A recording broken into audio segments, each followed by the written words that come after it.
Hi friends, मैं विनोद कुमार यादव बीड़ा वादनी के इस ऑनलाइन प्लेटफॉर्म पर आपका स्वागत करता हूं। और आज से अर्थव्यवस्था भी आपका स्टार्ट कर दिया हूं। धीरे धीरे इसको भी ख़त्म कर दिया जाएगा, पूरी तरीके से पढ़ लिया जाएगा, और ताकि आने वाली जो भी भर्तियां हैं, ये जान लीजिए उत्तर प्रदेश में 2022 के चुनाव से पहले लगभग मान के चलिए कि 1,00,000 के करीब वैकेंसी आएंगी। गारंटी है, कंफर्म है एकदम। 1.5 लाख वैकेंसी उत्तर प्रदेश में 2022 से पहले योगी सरकार भर्ती करेंगे। 1.5 लाख वैकेंसी जो है कंफर्म है, आएगी। तो आप अभी से लग जाइए, र्यूमर्स में मत पड़िए कि लोग कह रहे हैं कि भर्ती नहीं आएगी, साल भर नहीं आएगी, 2 साल नहीं आएगी। ऐसा कुछ नहीं है, भर्ती आएगी। सामने चुनाव है और सरकार ये सोचेगी कि जितनी वैकेंसियां हैं उसको सब फिल कर दिया जाए। लगातार तो भर्तियां आई हैं, अब जो नहीं पढ़ रहे हैं, नहीं सेलेक्ट हो रहे हैं, भर्ती तो इनके भी सरकार में खूब आई, पिछली सरकार में भी खूब आई है। तो थोड़ा सा केयर करिए और पूरी तरीके से सिलेबस, जिस चीज़ की आप तैयारी करना चाहते हैं उसका सिलेबस देखिए और सारे सिलेबस को नोट डाउन करिए। फिर एक एक को पकड़ पकड़ करके आप पढ़िए, मतलब जैसे इतिहास, फिर भूगोल, फिर ऐसे धीरे धीरे अर्थशास्त्र, ऐसे सबको आप पढ़िए। अगर सब साथ में पढ़ना चाहते हैं तो थोड़ा थोड़ा करके सबको पढ़ते चलिए साथ में। तो अर्थव्यवस्था में आइए हम लोग स्टार्ट करते हैं। अर्थव्यवस्था में जो जनरल पॉइंट्स हैं उसको नहीं, लेकिन जो मुख्य परीक्षाओं में आते हैं, जो डायरेक्ट हम आपको वही बताएंगे जो परीक्षा से संबंधित होगा।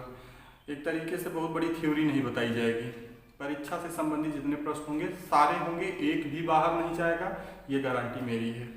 ठीक है, तो आइए देखते हैं। तो इस क्रम में हम देखेंगे कि अवमूल्यन क्या होता है। अवमूल्यन क्या होता है, देखिए, जैसे आप ये देखते होंगे कि $1 बराबर 60 रुपया, 65 रुपया, 70 रुपया जो भी होता है, ऐसा देखे हैं। कभी कभी दिमाग में आया होगा कि यार हमारे यहाँ का जो मुद्रा है इतना ज़्यादा, इसका जो मूल्य क्यों घटा है। मूल्य घटा है तो मतलब आंकिक रूप से देखेंगे तो बढ़ा है। अब $1 65 रुपया, ऐसे देखेंगे तो बढ़ा है, लेकिन अगर उसके मूल्य पर जाएंगे तो मूल्य घटा है। कि अगर कोई विदेशी $1 यहाँ देता है तो यहाँ से 65 रुपया ले लेता है। सोचिए, $1 दिया तो आपसे कितना ले लिया, 65 रुपया ले लिया। तो कहीं न कहीं हमारे मुद्रा का मूल्य गिरा हुआ है। जैसे कह लीजिए कि आपके यहाँ बहुत ढेर सारी मात्रा में, मान लीजिए जैसे गेहूं की खेती हो रही है, तो गेहूं अगर हुआ है आपके यहाँ, तो पहले स्टार्ट में जब बच्चे, हम लोगों के समय में जब हम लोग थोड़ा छोटे थे, आज भी होंगे ऐसा हम नहीं जानते हैं, लेकिन वैसा था उस समय कि जब हम लोग छोटे रहते थे तो वो आते थे आइसक्रीम वाले, जिसको मलाई वाले कहते थे गांव में हम लोग। तो हम लोग ले जाते थे, मतलब गेहूं ले जाते थे। उसमें ये अंदाज नहीं लगता था कि कितना मतलब ले जाए, तो एक कटोरा रहता था जिससे कि भर करके ले गए, एक मलाई दे देता था। अब हमको ये पता नहीं है कि हम कितना उसको दे रहे हैं, उसका रेट ही हमको नहीं पता है। अर्थात हमारे गेहूं का मूल्य वहां पर घट गया।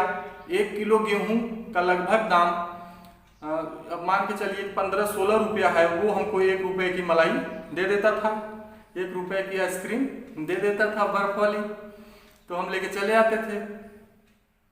तो ऐसा क्यों हुआ, देखिए, ऐसा क्यों हुआ कि भारत सरकार को मुद्रा का अवमूल्यन करना पड़ा। तो ये समझिए कि जब आज़ादी हुई थी तो $1 बराबर, जैसे 1947-48 के करीब, $1 बराबर 1 रुपया हुआ करता था। $1 बराबर 1 रुपया हुआ करता था।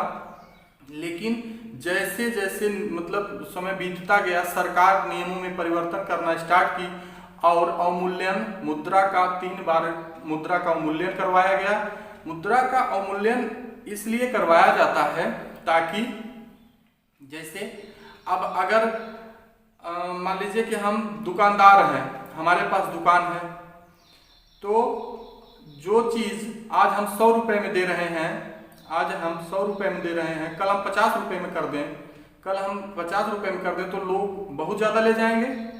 उसी प्रकार से जैसे अमेरिका मान लीजिए, वहाँ डॉलर है, अमेरिका का कोई व्यक्ति है, वो तो सोचता है कि अरे यार $1 हम देंगे तो भारत से हम कितना ले लेंगे, 60, 65, $70 जो भी होगा, इतना डॉलर ले लेंगे हम, मतलब वो सॉरी $1 देंगे, इतना रुपया यहाँ से ले लेंगे। तो कहीं न कहीं वहाँ के लोगों द्वारा भारतीय सामानों को खरीदने के लिए मतलब एक तरीके से प्रेरित करवाया जा रहा है कि आइए आइए, हमारे मुद्रा का मूल्य घटा हुआ है, आप ले जाइए, हमारे यहाँ का मुद्रा का मूल्य घटा हुआ है, आप ले जाइए। तो वो ले जाएंगे तो हमारा फायदा होगा, तो हमारी व्यवस्था मजबूत होगी। उसी प्रकार से भारत सरकार निर्यात को घटाना भी चाहती है अवमूल्यन के माध्यम से। अब देखिए निर्यात कैसे घटेगा अवमूल्यन से, जब आपका 65 है, 70 रुपया जो भी है, 70 रुपया हम मान ले रहे हैं, 70 रुपया $1 के बराबर है, तो कोई भारतीय 70 रुपया अगर हमको वहां से विदेश से कोई सामान लेना है तो 70 रुपया देगा, तब तो उसको $1 के बराबर जाएगा, तो उसको महंगा समझ में आ रहा है, उसको वो वाली मुद्रा महंग समझ में आ रही है कि हम 70 रुपया दे रहे हैं, $1 का सामान मिल रहा है उधर से। तो यहाँ के लोग विदेश से कम जो है सामान मंगाएंगे, जिससे हम कहते हैं आयात, विदेश से आयात कम हो जाएगा और निर्यात ज्यादा हो जाएगा। तो आइए बोर्ड पर समझते हैं, थोड़ा सा थ्योरी से बता दिया आपको। देखिए जैसे हम मान लेते हैं कि $1 बराबर 70 रुपया है, $1 बराबर 70 रुपया है। यहां हम कह देते हैं कि यहां पर अर्थव्यवस्था मतलब ये विनिमय दर संतुलित है, या यहां पर जो है संतुलन की अवस्था है, संतुलन की अवस्था है, यहां पर संतुलन की अवस्था मान लीजिए बनी हुई है लगातार। लेकिन भारत सरकार ने देखा कि यहाँ के लोग बाहर से ज्यादा सामान मंगा रहे हैं और बाहर के लोग यहाँ से कम सामान ले रहे हैं, तो उसने खट से $1 बराबर 75 रुपया कर दिया। अर्थात यहाँ पर ये एक्सचेंज रेट होता है, मतलब विनिमय दर। अब विनिमय दर क्या होती है, वह दर जिस पर देशी मुद्रा विदेशी मुद्रा में परिवर्तित की जाती है, उसके विपरीत देशी मुद्रा विदेशी मुद्रा के विपरीत परिवर्तित हो रही है, इसी को ही हम विनिमय दर कहते हैं, एक्सचेंज रेट। इसी को हम क्या कहते हैं, एक्सचेंज रेट कहते हैं, इसी को हम एक्सचेंज रेट भी कहते हैं, विनिमय दर भी कहते हैं। ठीक है, तो अब इससे ये समझिए कि अवमूल्यन क्या। अब यहाँ पर क्या हुआ कि जब $1 बराबर 75 रुपया हो गया, $1 बराबर 75 रुपया हो गया, तो विदेशी लोग सोचेंगे कि अरे यार चलो $1 देते हैं, 75 रुपया मिलेगा, $1 देंगे 75, यहाँ उसको मिल रहा था $1 70 पे, तो जब $1 पे 75 मिलेगा तो टूट पड़ेंगे सभी लोग, तब सब धड़ाधड़ यहाँ से सामान खरीदना शुरू कर देंगे भारत से। तो यहाँ की जो है, यहाँ पर क्या फायदा होगा हमको कि हमारा निर्यात जो है बढ़ जाएगा, खट से हमारा निर्यात, जब मांग बढ़ जाएगी लोगों की तो निर्यात बढ़ जाएगा हमारा, और हमारे यहाँ के लोगों की स्थिति क्या होगी, अर्थात यहाँ के लोगों की स्थिति ये हो जाएगी, कहेंगे कि यार पहले 70 रुपया देते थे, $1 मिल जाता था, अब 75 रुपया देने पे $1 मिलेगा, तो कौन लेगा उसका, तब नहीं लेंगे। तो अर्थात इसका मतलब आयात घट गया, आयात मतलब घट गया। 75 रुपए में अब $1 दे रहा, पहले 70 रुपए में $1 दे देता था, तो 75 रुपए वाला लेंगे कोई कि 70 रुपए वाले लेंगे। तो कहने का मतलब इसमें संख्या घट जाती है, आयात की संख्या घट जाती है। तो देखिए परिभाषा क्या है, विनिमय दर क्या होता है, वह दर जिस पर देशी मुद्रा विदेशी मुद्रा में परिवर्तित की जाती है, उसके विपरीत उसे हम विनिमय दर कहते हैं। ठीक है, ये तो क्लियर हो गया होगा। एक्सचेंज रेट आप समझ लीजिए, इंग्लिश में आपके लिए ज्यादा याद रहेगा। अवमूल्यन किसे कहते हैं? देखिए, यदि किसी मुद्रा का विनिमय मूल्य अन्य मुद्राओं की तुलना में जानबूझकर कम कर दिया जाए तो उसे इस मुद्रा का अवमूल्यन कहते हैं। देखिए यहां पर है कि किसी भी देशी मुद्रा का जानबूझ करके उसके मूल्य का मूल्य में हरासमेंट या कमी कर दिया जाए तो क्या होता है, वहां पर उसको उस मुद्रा को हम अवमूल्यन कहते हैं, उस मुद्रा को हम अवमूल्यन कहेंगे। ऐसा जानबूझ करके किया जाता है। अवमूल्यन जो है जानबूझ करके सरकार करती है ताकि हमारे यहाँ के जो लोग हैं, जब हम 75 मतलब मूल्य में वृद्धि कर देगी, मूल्य में हरासमेंट कर देगी, इसका मतलब समझ लीजिएगा। और आंकिक रूप से जैसे अंक में तो बढ़ेगा लेकिन मूल्य में वो घट जाएगा। विदेशी मुद्रा से जब तुलना करेंगे तो वो मूल्य में घट जाएगा, मूल्य में घट जाएगा। यही समझ लीजिए कि यहाँ तो अंक में तो बढ़ रहा है लेकिन मूल्य के रूप में देखा जाए तो घट रहा है कि 75 पहले तो एक मतलब 70 रुपया ले जाते थे $1 मिलता था, लेकिन अब 75 रुपया ले जाने पे $1 मिल रहा है। इसका मतलब महंगा पड़ रहा है। तो इसका मतलब हमारे यहाँ की मुद्रा की मूल्य जो है गिर गई है या घट गई है। तो यही चीज है। और देखिए, परिस्थितियों के अनुसार सरकार काल विशेष में स्वयं भी मुद्रा का अवमूल्यन करती है। परिस्थितियों के अनुसार सरकार काल विशेष में स्वयं भी मुद्रा का अवमूल्यन किया करती है। अब देखिए, अब तक कुल 3 बार भारत में अवमूल्यन हुआ, 1949 में, 1966 में, 1991 में। तो हमने आपको बताया कि सरकार अवमूल्यन क्यों करती है। हमने आपको ये चीज बताया कि स्टार्ट में शुरू में $1 बराबर 1 रुपया हुआ करता था। तो ऐसा मतलब यहाँ की सरकार ये महसूस करना स्टार्ट की कि यार विदेशी लोग भारत से कम सामान खरीद रहे हैं तो कुछ उनको लुभावने दिए जाए ताकि वो यहाँ के सामानों को मतलब आयात करें, मतलब खरीदें और हम लोग यहाँ से उसको निर्यात करें। तो उन्होंने ये कहा कि चलो भाई ठीक है, तुम $1 दोगे तो मैं इतना रुपया दूंगा। धीरे से बढ़ाया होगा, 20 रुपया, 25 रुपया, 30 रुपया, चाहे जो कि कहा होगा कि $1 दोगे तो इतना पाओगे। तो वो खुश हो गया होगा कि चलो यार, पहले $1 पे 1 रुपया भारत से मिलता था, अब $1 से हम खरीद लेंगे 20 रुपया। $1 से हम खरीद लेंगे कितना? 20 रुपया। तब तो वो लोग फटाफट सोचेंगे चलो जल्दी जल्दी खरीदते हैं, $1 बराबर 20 रुपया मिल रहा है तो सटाक से खरीदेंगे। तो हमारे यहाँ का जो है निर्यात बढ़ जाएगा घट से। और हमारे यहाँ का आयात कैसे घटेगा? पहले हमारे यहाँ के लोग $1 में 1 रुपया मतलब 1 रुपये में $1 खरीद लेते थे। अब हमारे यहाँ जैसे अब $1 बराबर 20 रुपया कर दिया गया, तब लोग कहेंगे कि यार पहले 1 रुपया देते थे $1 मिल जाता था, अब 20 रुपया देने पे $1 मिलेगा, कौन लेगा? इनका नहीं लेंगे। तो हमारे यहाँ के जो मतलब आयात था उसको रोका गया, निर्यात को बढ़ाया गया। आशा करता हूं आपको ये समझ में आया होगा। फिर देखिए आगे, 1966 में दूसरी बार, पहली बार ये प्रश्न आया हुआ यूपीएससी का प्रश्न है, प्रथम बार भारत में अवमूल्यन कब किया गया था? 1949 ईस्वी में, दूसरी बार 1966 ईस्वी में अवमूल्यन किया गया और तीसरी बार सन 1991 ईस्वी में। सन 1991 ईस्वी में 2 बार किया गया। तो इसको इंक्लूड इसी में कर दिया जाता है। तो इसको 3 ही केवल माना जाता है कि भारत में 3 बार अवमूल्यन किया गया है, एक 1949 ईस्वी में, एक 1966 में, एक 1991 ईस्वी में। 1991 ईस्वी में एक बार 1 जुलाई को किया गया, फिर उसी समय 3 जुलाई को, एक दिन बाद 3 जुलाई को अवमूल्यन कर दिया गया। आप देखिए अवमूल्यन के करने के लक्ष्य क्या है, उद्देश्य क्या है, अवमूल्यन करने के टारगेट क्या है। देखिए भारत सरकार क्यों और कोई सरकार क्यों अवमूल्यन करती है।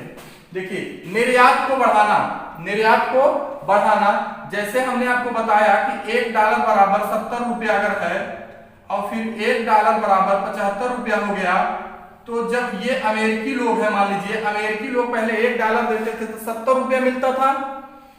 अब वो उनको एक ही डॉलर खर्च करना है और उनको मिल कितना रहा है 75 रुपया। तो वो धड़ल्ले से कहेंगे कि अरे यार चलो खरीदो जल्दी करो, $1 बराबर 75 रुपया मिल रहा है। पहले $1 बराबर सरकार देती थी उनकी 70 रुपया, अब 75 दे रही है, तो इसका मतलब लूट आ जाएगी। फटाफट सब लोग यहाँ से मतलब रुपया को खरीदना स्टार्ट कर देंगे। तो ऐसे में भारत सरकार अपनी मुद्रा का मूल्य स्वयं घटाई है, अपनी मुद्रा का मूल्य स्वयं जानबूझकर घटाई है, ताकि हमारे यहाँ से निर्यात जो है मतलब सामान एक्सपोर्ट होना शुरू हो जाए, एक्सपोर्ट होना शुरू हो जाए। जब हम जैसे ही सस्ता रेट कर देंगे, फटाफट लोग लेना स्टार्ट कर देंगे। तो ये अंक में तो बड़ा हुआ है, लेकिन समझिए ऐसे कि पहले $1 देते थे तो 70 रुपया पाते थे, अब $1 दे रहे हैं, मतलब $1 दे करके वो 70 लेते थे, अब $1 दे करके 75 ले रहे हैं। तो इसका मतलब हमको थोड़ा सा जो है हमारे मुद्रा के मूल्य में गिरावट आई है, लेकिन हमको एक चीज फायदा हो रहा है कि हमारा निर्यात बढ़ जा रहा है। और हमारे यहाँ के लोग क्या कहेंगे, हमारे यहाँ के लोग कहेंगे कि यार पहले 70 रुपए में $1 मिलता था, अब 75 रुपए में $1 मिलेगा, कौन खरीदेगा। जब 70 रुपए में मिलता था तो ज्यादा लोग खरीदते थे। जब स्थिति जो है एकदम संतुलन में थी, तब 70 रुपए में $1 मिल जाता था तो लोग ज्यादा खरीदते थे। अब 75 रुपए में $1 मिल रहा है तो कम लोग खरीदना पसंद करेंगे कि इतना महंगी मुद्रा कौन खरीदेगा। तो इससे हम आपको क्या फायदा हो गया, इससे हमको ये फायदा हुआ, अवमूल्यन करने से निर्यात हमारा बढ़ गया। अवमूल्यन करने से हमारा क्या बढ़ रहा है, निर्यात बढ़ रहा है, आयात घट रहा है। जैसा कि हमने आपको बता दिया है कि पहले 70 रुपए में $1 खरीद लेते थे हमारे यहाँ के लोग, अब 75 रुपए में $1 मिल रहा है, तो कौन लेगा, नहीं कोई लेगा, बहुत कम लोग लेंगे। तो आयात अपने आप खट से घट जाएगा। और एक तीसरा काम होता है उसका, भुगतान शेष और व्यापार शेष को सही करना। भुगतान शेष और व्यापार शेष को सही करना। तो भुगतान शेष क्या होता है, भुगतान शेष जो होता है कि निर्यात माइनस आयात, निर्यात माइनस आयात, यही भुगतान शेष होता है। कि देखिए जैसे जितना रुपया का अगर गया, जितना यहां से गया, हम मान लीजिए कि केवल समझने के लिए एक वैसे लिख रहे हैं कि मान लीजिए कि निर्यात 100 रुपया हुआ और आयात जो है क्या हुआ 50 रुपया, तो 100 में से 50 गए 50, तो भुगतान शेष जो है संतुलित है भी, ठीक है, सही है, मतलब सही है। अगर हम यही कह दें कि निर्यात जो है कम हो गया है और आयात बढ़ गया है, तो 100 में से 50 गए तो 50, इसका मतलब हमारा भुगतान शेष जो है संतुलित नहीं है, भुगतान शेष जो है संतुलित नहीं है। इसी को संतुलित करने के लिए सरकार अवमूल्यन, मुद्रा का अवमूल्यन कोई भी सरकार करती है। व्यापार भुगतान शेष और व्यापार शेष को सही करना। एक चीज और जान लीजिएगा कि भुगतान शेष क्या होता है और व्यापार शेष क्या होता है। देखिए व्यापार शेष में केवल वस्तुओं का व्यापार होता है, व्यापार शेष में केवल वस्तु का व्यापार होता है। भुगतान शेष में वस्तु एवं सेवा दोनों का व्यापार होता है, सेवा दोनों का व्यापार होता है। तो ये रहा आज के लिए। एक बार फिर से समझा देते हैं, थोड़ा फिर से समझिए कि अवमूल्यन किसे कहते हैं। जैसे मान लीजिए कि एकदम संतुलन की अवस्था में मामला है, $1 70 रुपया के बराबर है, $1 70 रुपया के बराबर है। फिर सरकार ये देखती है कि यार निर्यात जो है हमारे यहाँ का जो है घटा जा रहा है और आयात बढ़ा जा रहा है, और भुगतान से तब तो ऑटोमेटिक गड़बड़ हो जाएगा, माइनस में आने लगेगा। तो सरकार ये काम करेगी कि अपने मुद्रा के मूल्य में गिरावट कर देगी, अंक में बढ़ाएगी, अंक में तो बढ़ेगा लेकिन मुद्रा के मूल्य में गिरावट कर देगी ताकि वो लोग ज्यादा खरीदें। पहले उनको $1 वो देते थे तो 70 रुपया, भारतीय 70 रुपया खरीद लेते थे, लेकिन अब सरकार उनको और लुभावने दे दिए हैं कि $1 दोगे तो 75 रुपया दूंगा, तो वो ज्यादा मात्रा में खरीदने की कोशिश करेंगे, क्योंकि $1 अब 75 रुपया के बराबर हो गया। मतलब $1 वो देते हैं तो 75 सिक्का मिल जाता है हमारे रुपए का। पहले $1 देते थे 70 मिलता था, तो जब ज्यादा मिलेगा तो ज्यादा लोग आ जाएंगे खरीदने के लिए। ये तो हो गया हमारा निर्यात बढ़ गया। अब इसमें आयात कैसे हमारा घटा, देखिए जब 70 रुपया संतुलन अवस्था थी, 70 रुपया में 1 डॉलर मिलता था, 70 रुपये में 1 डॉलर मिलता था, तब क्या होता था, जब 70 रुपये में 1 डॉलर मिलता था तो लोग मान लीजिए कि तब इक्विलिब्रियम का जो है मामला था, वहां पर संतुलित था मामला। लेकिन जब सरकार कर दी 75 रुपया तो उनको लगेगा कि पहले 70 रुपये में डॉलर मिल जाता था, अब 75 रुपये में मिल रहा है तो थोड़ा महंगा हो गया है, अब नहीं ले सकते हैं हम, तो हमारे यहाँ का निर्यात जो है बढ़ेगा, आयात घट जाएगा। यही था। और कुछ हम प्रश्न आपको दे देते हैं, आप हल करिएगा इसको। अर्थव्यवस्था से जुड़ा यही इतना था। इसमें से एक आध प्रश्न जरूर रहता है इकोनॉमिक्स, और आ जाता है तो इसमें सब पागल हो जाते हैं।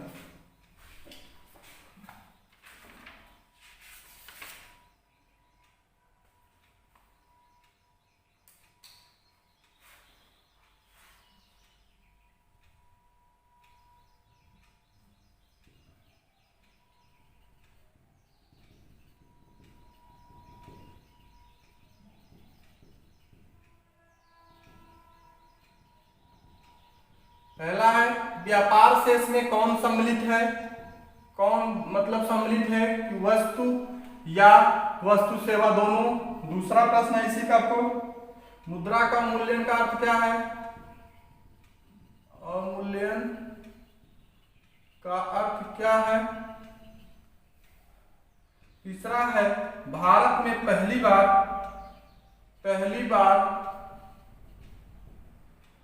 अवमूल्यन कब किया गया। यूपीपीसीएस 2008 का प्रश्न है, ये सब भी पीसीएस के ही है। चौथा है